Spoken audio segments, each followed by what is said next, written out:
that God is in full control doesn't mean that we can now throw up our hands and say, oh, why bother? Why bother praying? If God's going to do what He wants, why bother praying? I think some people have asked that question. And a lot of times we go on and with these unanswered prayers and saying like, Father, but you're just going to do it anyway. But isn't there something in our lives that have to be in line?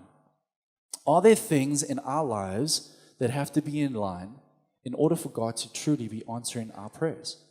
And what our prayers are actually looking like? And I think there is.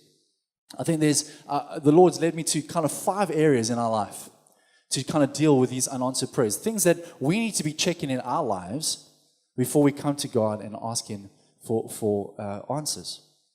And the first one is, am I asking with the right motives?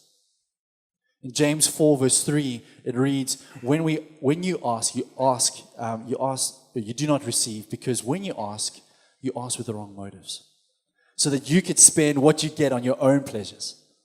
How many times have you done that?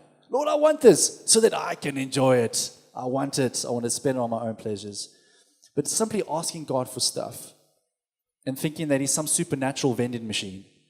I think when we approaching God with that kind of mindset, I think that's when we have to ask ourselves, what are our motives? What is your motive when we come to God and asking Him for things? And prayer is not about us receiving anything. It's not about us being elevated, but it's for Christ to be elevated inside of prayer.